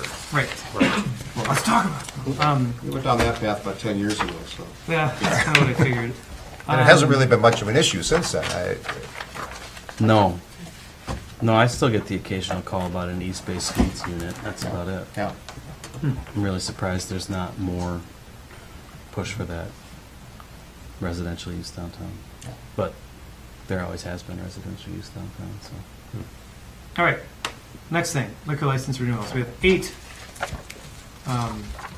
Updated memo passed out at the beginning of the meeting. Updated memo. Another thing on there. So there's 10. 10. There's a few more stragglers that I'm sure we'll get in, although at this point, the turnaround is going to be a meeting on the 26th, and we send it to the state on the 27th, and hopefully they get it back by October 1st, So when do for those that haven't reapplied, when do their licenses expire? October 1st. And so somebody like Marais that doesn't have theirs in, and here we are, the second week of September, what happens if? Well, that's why we send it to them a couple weeks before this meeting, so that hopefully we can get them all done this meeting. And we've got a backup meeting because we know not everybody's going to do it. So the backup meeting's not great, but it's their license. What are the other ones that are not, that, yeah, which one? Yeah, the Wonder Bar? Wonder Bar is not yet. Yeah. I don't recall off the top of my head who else hasn't. I mean, those are two significant establishments that, Yeah? yeah. I'd make a motion to approve. Is that what I need to do here? Yep. The modified memo or the Modified 10. liquor I'll second license that. rules. Motion and a second. Any further discussion? Hearing none. All in favor? Aye. Opposed? Carries. All right. If you're watching out there. Yeah, exactly, right? We're getting there, getting down to it. All right, so the stormwater management plan, so we're getting information out to the community about this. I've had a number of people talk to me about the stormwater management plan stuff, saying that they saw a YouTube video on it, and they, quite a few of them said that they watched it, which I thought was pretty cool. And not a lot of questions about it, but a lot of people saying that they had seen it, which is encouraging. So the information strategy that we've got for this is broken down in the memo: first level, second level, third level. Right now, we feel like we're through most of the first level, correct? We're through all of it. I mean, at this point, we're asking you to approve it. No. This is just a report on what's happened. And this is how I would expect to receive feedback on something like a stormwater management plan, particularly the style of plan that we created, where it's 80 pages and 60 of them are somewhat detailed scientific description of a drainage system. That's not a topic that a normal person would want to engage in. So policy wonks like us that dig into that stuff. So that I think this is terrific that we got the word out at all, and that people are aware of what's going on, and really we've already started using the plan. So this is just kind of a formality to ask you to approve it. How does one take because there's modeling and there's all that, like, how does that happen? Like, how does, if there is a project that's happening, like, how are those things coordinated to test those things? I mean, I'm assuming we don't have a copy of it and we plug things in, right? It's like. No, we're not it's- equipped it's- to use it. that's what I It's, figured. it's a higher level engineering Yeah. but really any stormwater engineer is equipped to use it and would be pleased to see what we have. But is it like available, or like the people are available, or is it like? No, not the people. So, I mean, they're available. So let's say, for instance, One Roof Housing, who did their subdivision, and there was some discussion about drainage, and all that conversation happened before the stormwater management plan was done. Right. But it was kind of while we were putting it together. And one of the strategies we talked about with EOR was, give us a quote on doing the analysis. So this is just more engineering that a developer would be asked to do if the community felt it was important or if the developer thought it was useful, that they'll have to pay for, or if you want to be financially a part of that as a city, that we could do. I think also there might be specific projects that we undertake where we're going to use it, like this Sawtooth Bluffs, for instance, where we'll want to understand, if we're going to put trails up there, what effect that's going to have downstream on the stormwater.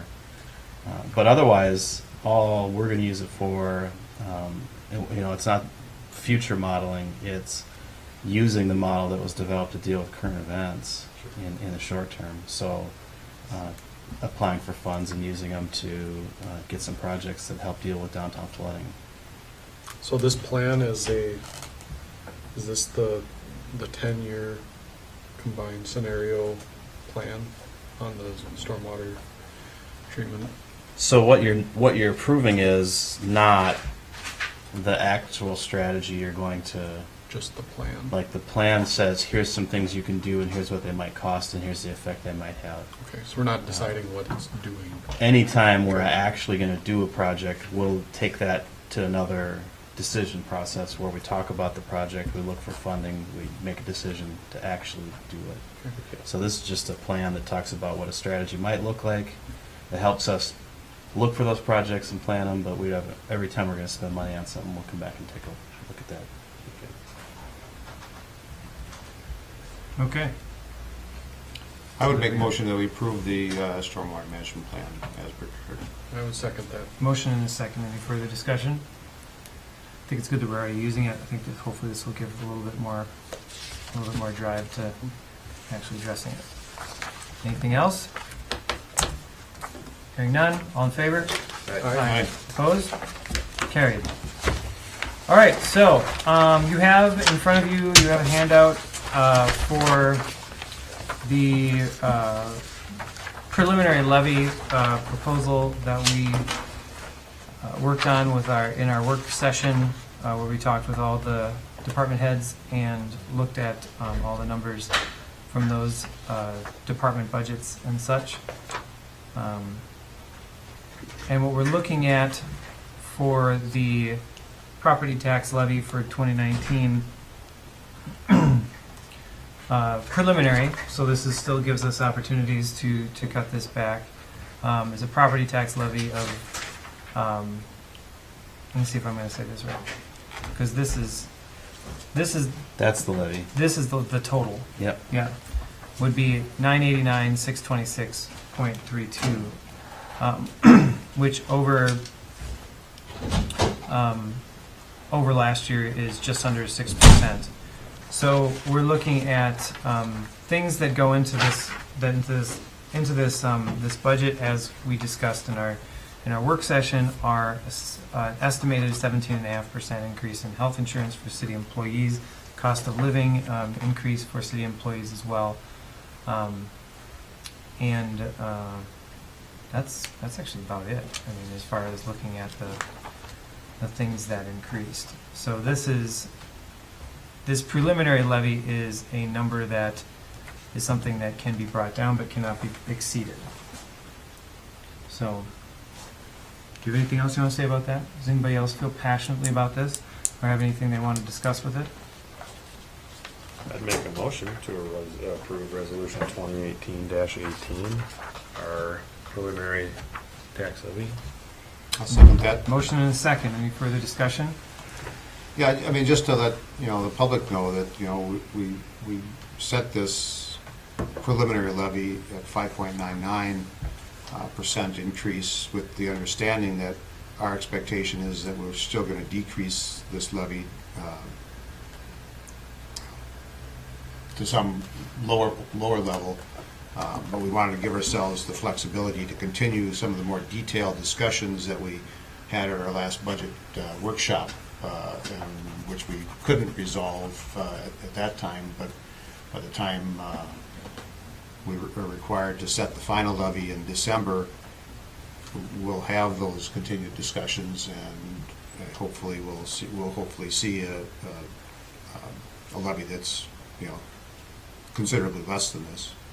I think that, that was part of what we talked about, and the funds, or the money that we put into the budget that came to this number included money for the golf course, and hiring, and the insurance money that would be necessary to cover somebody that had a family, and so we kind of, right, I mean, we set this up as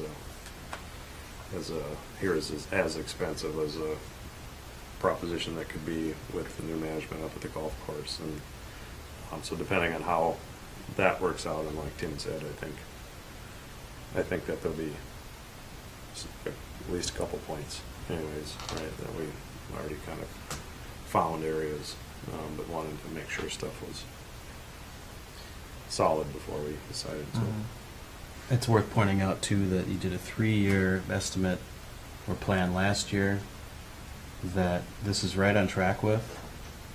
But that plan also included using $30,000 of reserves to write down this levy. That's not included in this increase.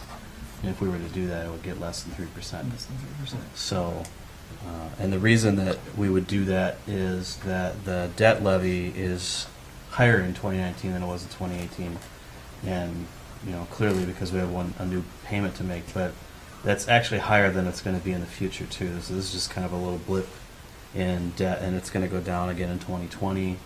And so that use of reserves was just a way to kind of smooth that levy rather than have that be increase, decrease, or make sure it's a smoother transition through that 3-year time period.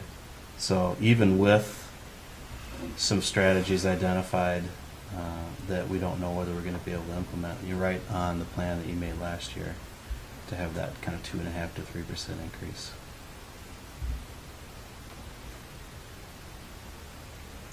So there's a motion. There's a second. Any further discussion?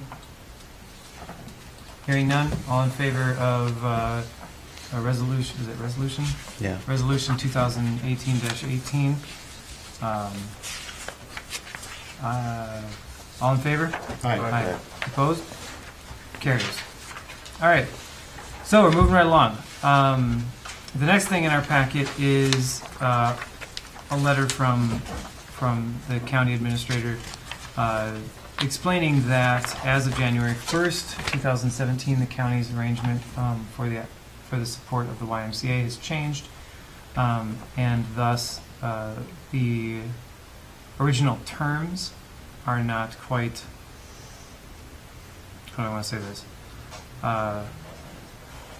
They're not as mutual as they were when we first signed the The agreement. language that's in our joint powers agreement doesn't, Cover it. it's not really relevant to how they're doing the finances anymore.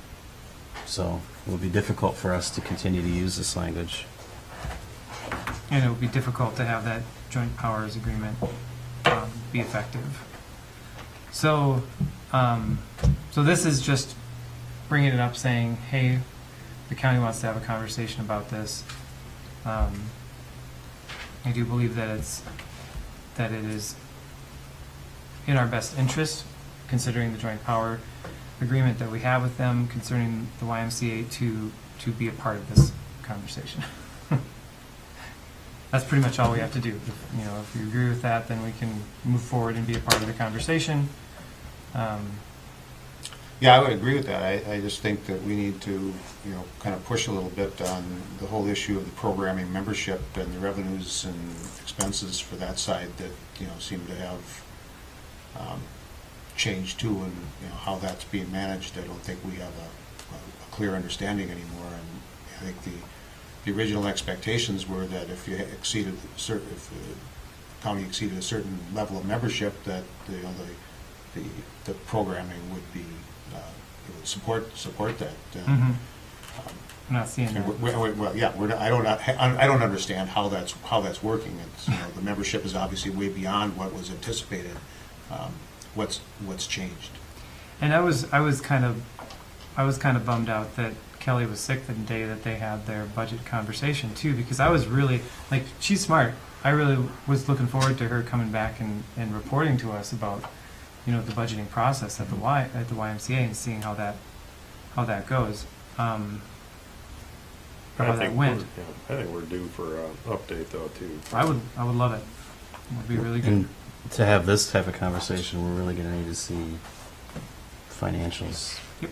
for the whole thing Mhm. since the start Right, to understand the story. yeah. So is that part of what this October meeting is? Or is that just one of the issues we're talking about? I think this is separate. We've had that type of difficult conversation at a joint meeting like that, and it's not a good setting for it because there's other parties that are at that meeting that aren't a part of that conversation. That's This kind probably of just deserves us. its own sit down.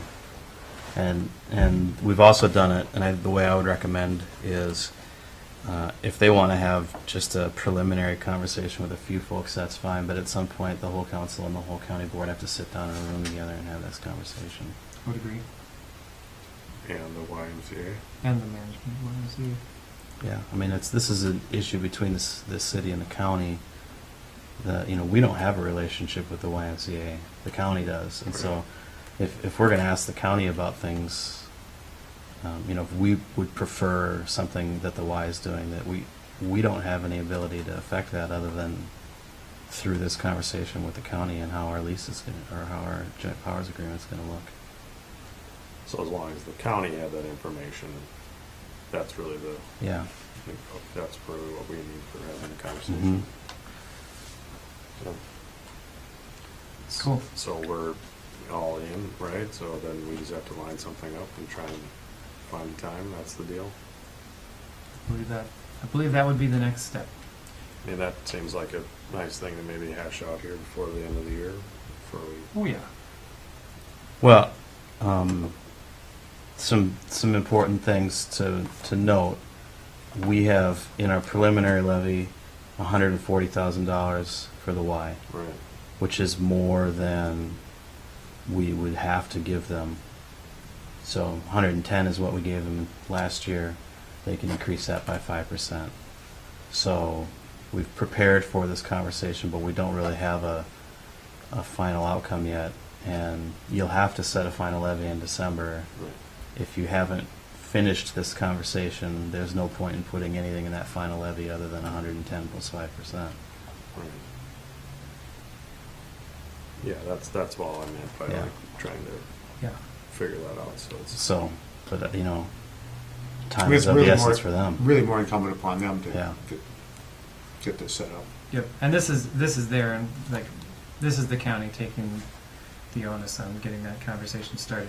I would like to point out that that the 6%, and I think that we probably already spoke about this, the 5.99% that was in the preliminary levy assumes a worst case scenario with a lot of things, with YMCA, with health insurance, with golf course, and with not using the $30,000 of that we earmarked for it. So Realistic worst case scenario. Yeah. Not Yeah. dire worst case Right, scenario. Just yeah. a conservative things look at the things numbers. that Yeah. are like They could definitely yeah, happen. could definitely happen. Mm. I was going to say that could be on our plate, but I Yeah. think that I don't know if that's a good way of putting it. Okay, so we're all together on that. You feel like you have marching orders? Good on that? Yeah. Great. So we'll be looking forward to that conversation. So the next thing we have on the agenda is is a situation that has gotten a little bit more, not complicated, but just a few extra twists and turns. So Michael Gary, you guys accepted his resignation from the Planning and Zoning Commission at the last meeting. Funny thing is that at the time that you accepted his resignation, he was already in process of moving back to Grand Marais. It's like he never left. So He here's what hasn't we've even got. missed a meeting yet. Right. So here's what we've got. Do we view that as a like we have an applicant, and we've got Michael who has asked to be reinstated. So I don't even know if there's precedent for that, or if there's any way of moving on that.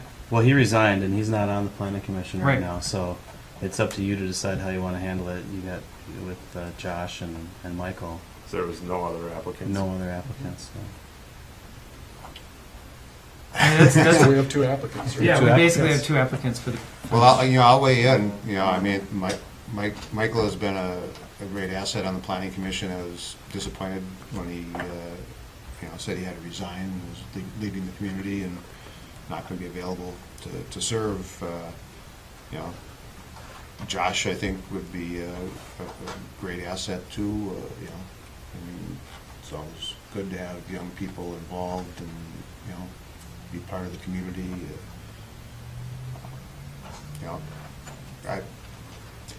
I guess I'd go back to bringing Mike back to the planning commission just because of the experience that he has and, his willingness to make that commitment, I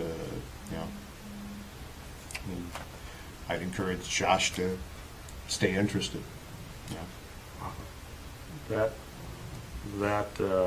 Is there a term on the planning commission? Is there a certain appointment, like if you're on it as an at-large, there's certain length They're, of time? they're 3-year terms, Okay. and 2, 3 years. you can have 2 full terms in a row before you have to take a year off. Oh, but then you can go back? In Yeah, theory? we've had people do that. Yeah. Usually, when people get off, they don't. Don't want to come back. It's a long time. What are you to doing serve. over there? Okay. And, yeah, all right. Well, I'm hoping that we can fill this vacancy at this meeting. Well, I mean, when I heard that Michael was stepping down, I mean, I had talked to Josh and said, hey, we talked to him a little bit about it and encouraged him to apply, and I've done that in the past too, just with stuff and committees, but he did it, which was great, and so, I mean, I think that's awesome that he wants to do it, and I mean, I asked that about like the terms, as far as if there is, like, where is the turnover, who would be the next one to go? Yeah, I don't know off the top of my head, but I'll check for you. I mean, just thinking like, hey, you're excited for this, not that, maybe there'll be a dozen applicants when that, I think it's probably Hal, right? It was probably, Either Todd or Hal, yeah. yeah, oh, yeah. So anyway, I think with some of the discussions that have been happening, the continuity that, bringing Michael back on would be, good, and I guess I just also would encourage Josh and other applicants too, if they're interested, but stay tuned for other things that happen. Just, I appreciate the, volunteering. So, if we reappoint Michael to the position that he just vacated, then he's finishing out that term. Yeah. So does that mean that he can do 2 more full terms after that? Probably, but let's deal with that question That later. just seems silly, but it Well, I also- mean, Ken and you want him to, and he wants to. Well, Those he are all hasn't been off totally different. for a year, so he couldn't qualify for 2 more terms. You have to- But he Well, didn't. but He he's- didn't serve 2 full before. 2 full terms before. Yeah, 'Cause he but was- let's not overthink this. Anyway, I'm I don't overthinking. think that's an issue. That's been kind of the course for the night. Well, so we need a motion I for make a either one of motion these. to appoint Michael Gary on the planning Okay, commission. there's a motion. Is there a second? I would second that. Okay, motion and a second. Any further discussion? I echo what Anton said about, it's any time that somebody comes forward to be a part of the city government like that and volunteers, to serve on a commission, I think that's awesome, and we have to do everything we can to continue to encourage that. So that's my statement. Anything else? If Michael quits again, then this is his last. That's year. it. That's it. Okay, hearing none more. All in favor? Aye. Opposed? Carries. All right.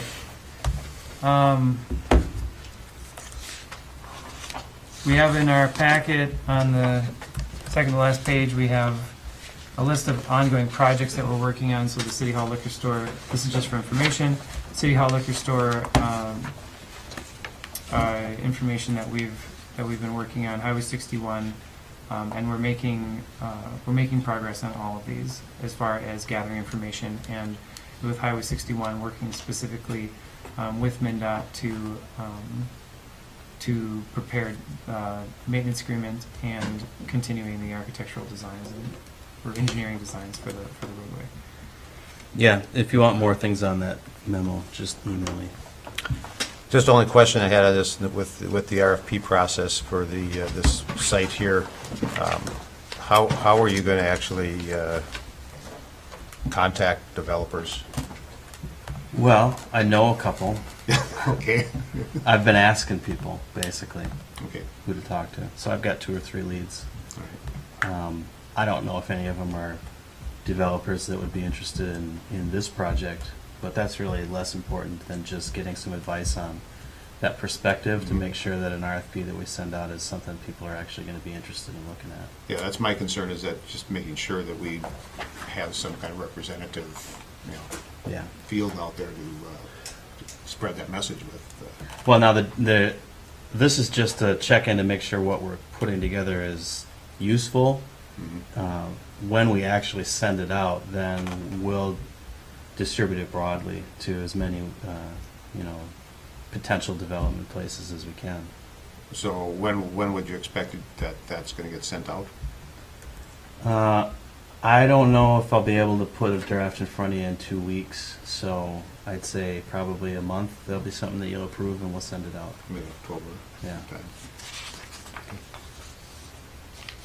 Okay, any other questions on ongoing projects? Send him an email to get more information.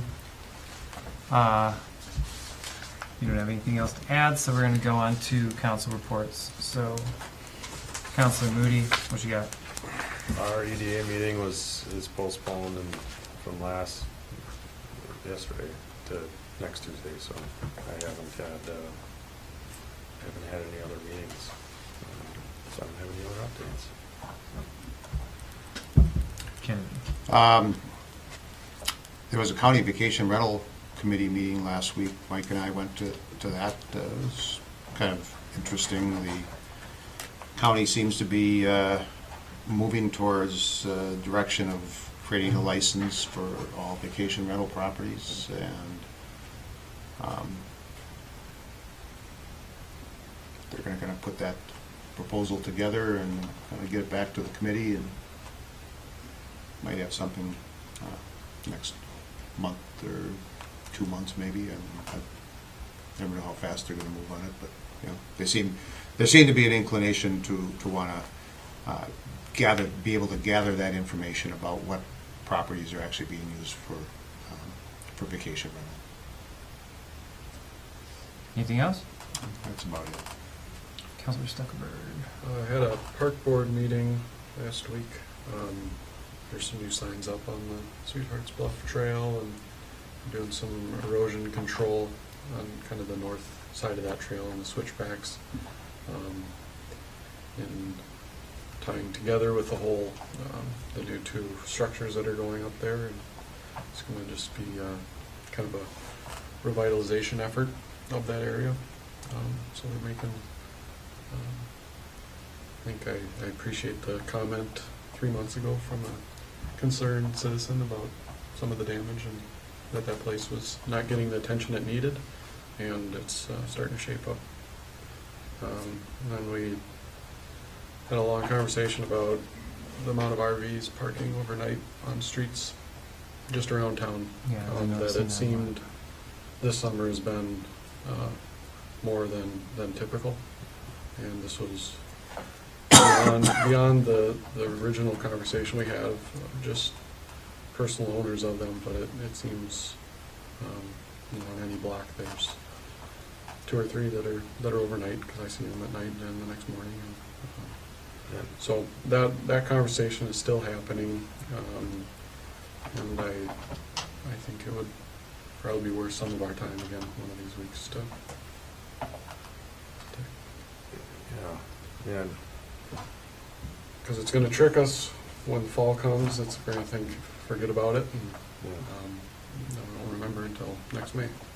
It's probably worth having Pat come to a meeting and talking with you about it. Yeah. Sure. Because in the past, I've called and reported, if somebody's pretty obviously camping on the city street, I've called and reported that. And I haven't followed up on it, I've just left it be there. But, yeah, I've noticed,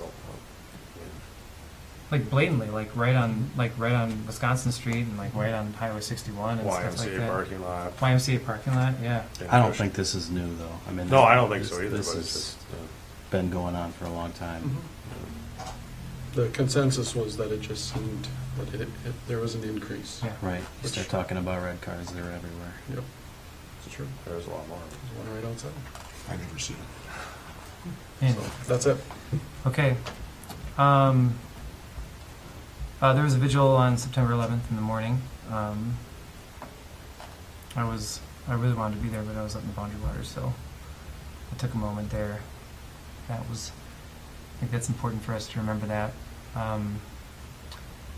Last Wednesday, Downtown Business Coalition got together and talked, and they're continuously working better together, it seems, and they're expanding themselves beyond the downtown. So it's like the Grand Marais Business Coalition. There's a lot more people who are represented there, which means that a lot of the projects that they're working on are going to be including more businesses, and it's going to be more effective.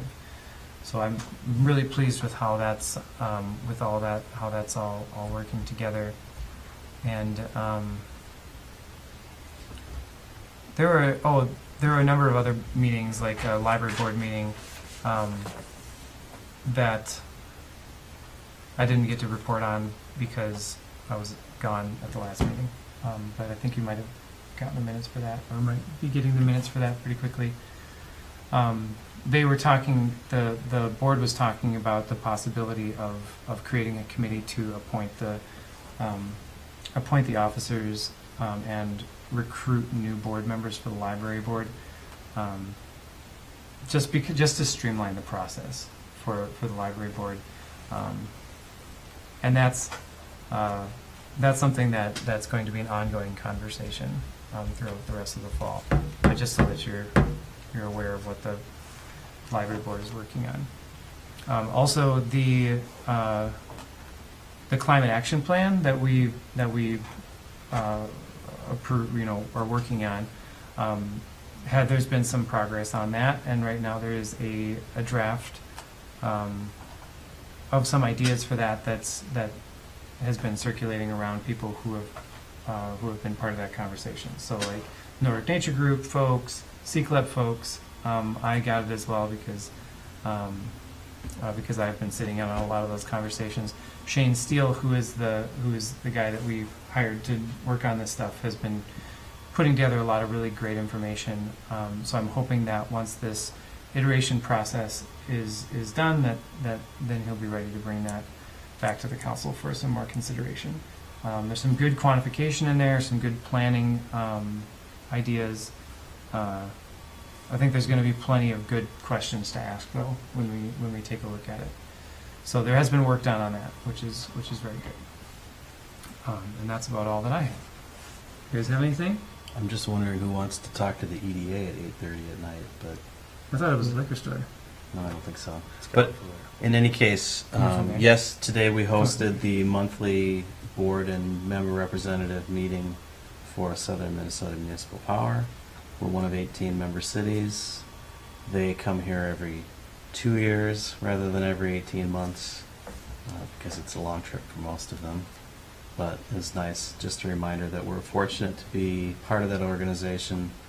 They really do quality work, and we spent a number of hours this morning looking at financial reports and other really riveting things. And they'll be setting their rates in October, and then the Utilities Commission will be talking about rates as well. Anything else? All right, we are adjourned. Thanks, Chris. Bye, Chris. Thanks, Chris. Good night, everybody. Chris?